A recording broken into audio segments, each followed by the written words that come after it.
Hindi mo maiiwasan na minsan darating ka sa punto na kailangan mong humingi ng tulong. Pero alam mo, isa lang ang pwede mong lapitan at kailanman hindi ka niya tatanggihan. Yun ay ang Panginoon. Tara, samahan niyo ako, tayong magdasal at humingi ng kapatawaran, humiling na magandang kalusugan. Today, pupunta tayo ng Padre Pio para magsimba at isasama ko kayo sa biyahe natin. Ligo ko lang at kaka-prepare ko lang din. Susunduin natin yung nanay ko doon at yung pamangking ko. So magmumotor kami papuntang Padre Pio. So tara, punta na tayo. Gamitin natin motor is yung motor ng kapatid ko, yung Bodge. Ito, tain yung motor natin. Ay,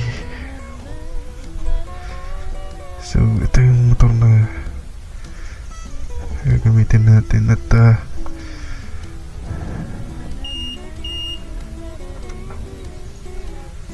ayan, ito yung Bodge SR150 GT. So painitin na natin. Ayaw kumanta. Kaya paano yan, ayaw umilaw ng panel mo? Ayaw umilaw ng panel mo. Ay, tapos may TCS sa shot. Ibig sabihin ng traction control. So, Ipindutin mo muna yan. Tapos ganoon. I see. Saan natin, Jasmine? Ay, pag hindi ka sanay eh. So gamit natin itong Bodge ng kapatid ko para test drive na rin at the same time ay pupunta na rin tayo ng Padre Pio para magsimba.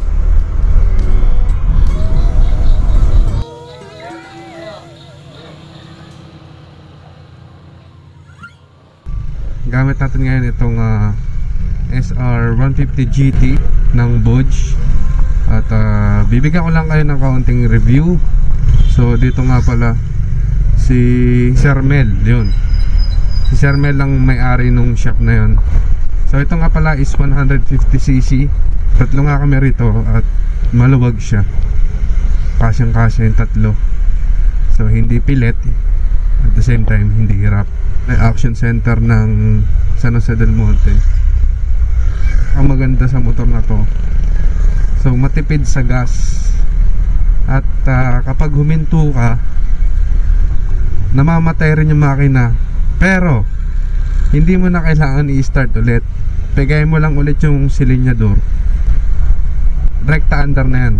Maganda dito sa motor na to, super smooth at hindi siya hirap pagdating sa arangkada. So bibigyan ka niya ng magandang arangkada at hindi ka niya bibitinin. Kunyari paahon tapos nakahinto ka. Ibang scooter kasi bitin eh, like hirap siya marangkada kapag paahon. Ito, tatlo pa kami, kayang kaya. So nandito na tayo ngayon sa Star Mall San Jose.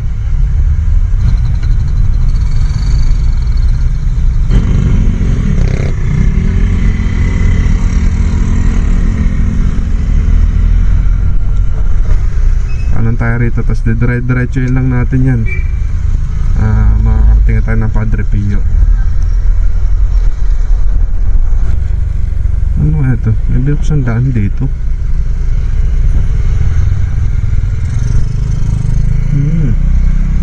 Momento muna kami rito para kumain dito. Ewan ko ano pagkain dito. Kain muna tayo. Nanghihina ako.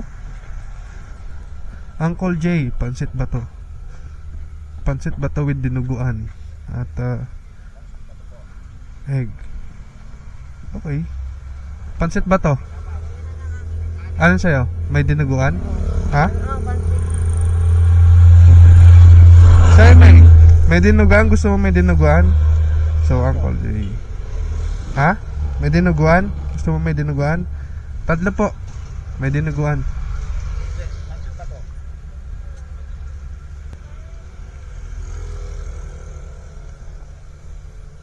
So, ayan.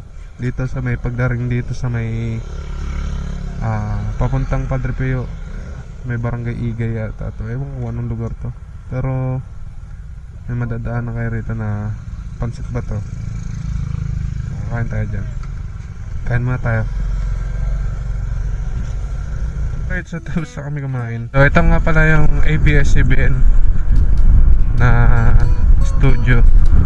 So, dito sa may ewan ko kung anong lugar to. Pero yan, ABS-CBN yan. Pero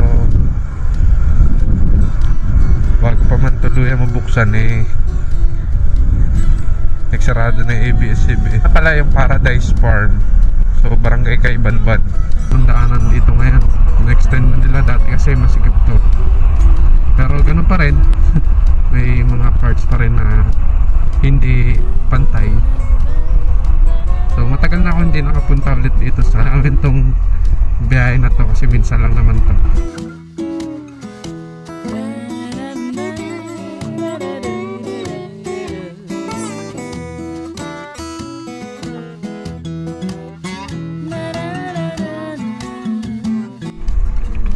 Siguro medyo espalto na, kasi before hindi pa masyadong espaltado tong lugar na to.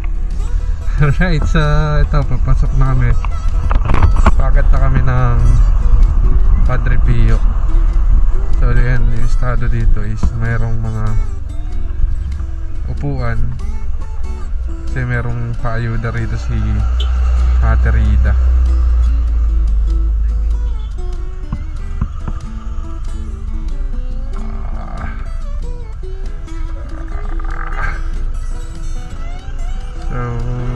Taon na meron mga ganap rito, kaya hindi tayo makakilos ng maayos, kasi nga maraming tao. Kaliwa tayo rito, tsaka meron naman dyang signage kung saan yung papuntang Padre Pio. So dito lang, ang problema lang dito is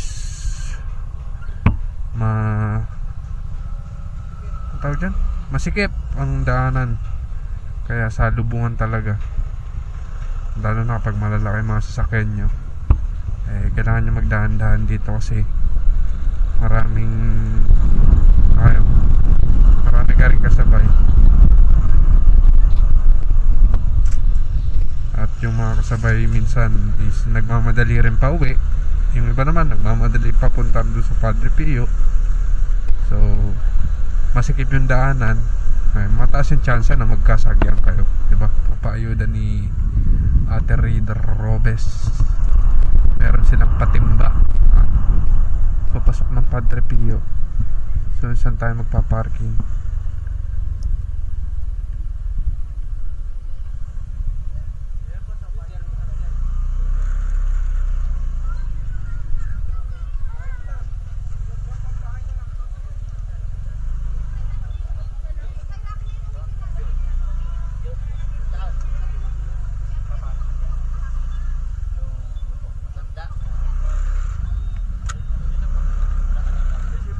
Baba mo na kayo, meron baba. dyang trika ng kandila, tapos meron din pamisa rito minsan. Mahirap na mga ahon dito. Ang taas niya, no? Kami na siyang damo. Nung huling punta ko rito is hukay yan, bagong hukay. Tapos puro pilak. Ngayon tinubuan na ng damo sa tagal ng panahon. Pag umakyat pala kayo rito, makikita nyo rito yung makikita nyo dun sa taas. Bilis ng kasama ko, dun ako agad may kakayanin mo ba yan? Mataas. Gusto mo mag Padre Pio, di ba, Meng? Ayan, Padre Pio ka. Tapos pagdating doon sa taas, meron pang meron pang hagdan. So, ang ganda rito eh, no?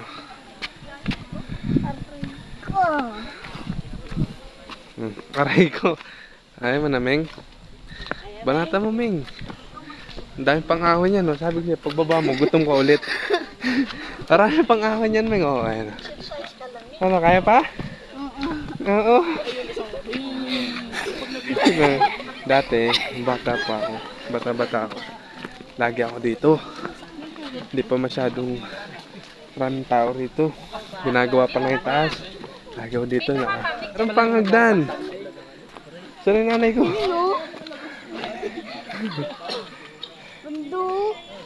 Ganda dun, no? Mamaya tambay tayo. Oo. Gusto mo ba? Tambay?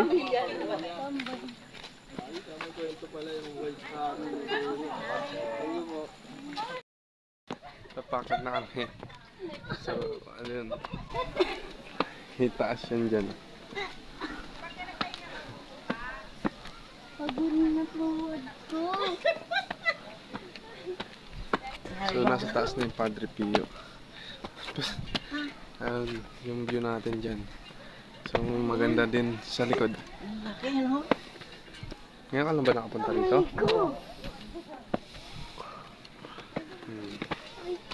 Sama ko si Mother. So, doon sa likod, mga bundok. So, kitang-kita rin.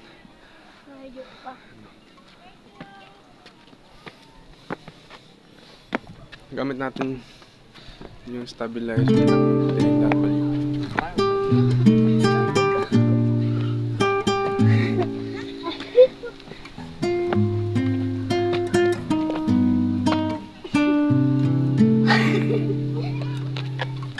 Walang pahingahan dito. Ayan. Dati walang pahingahan dyan. Ngayon, meron na.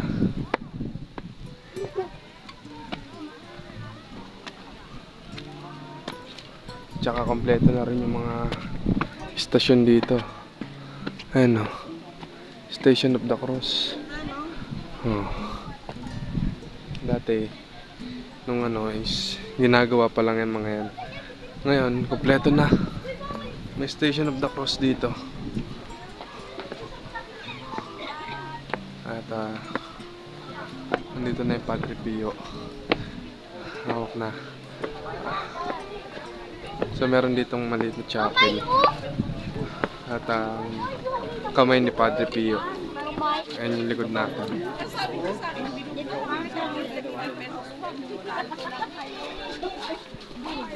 Pagod.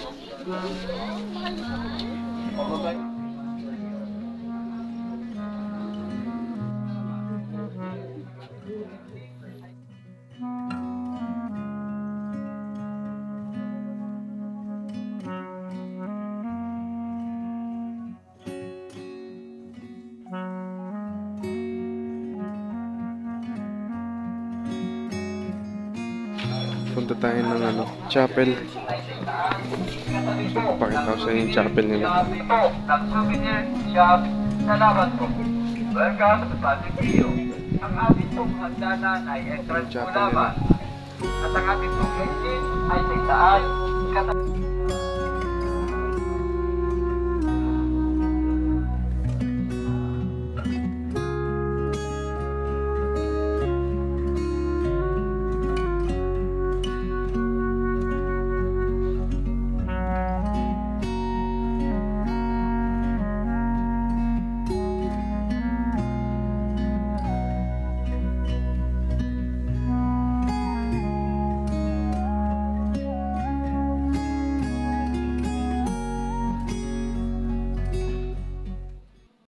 Dito yung katawan ni Padre Pio yung nakahiga.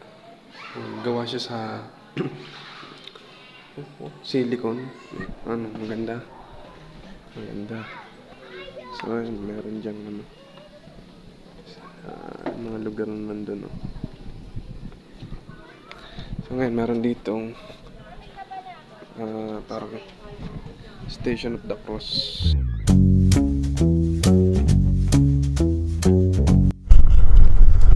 So maraming salamat sa pagsama. At sa susunod na biyahe natin, kita-kits ulit tayo. Again, this is King of Jars Motovlog. Agoy! Paalam.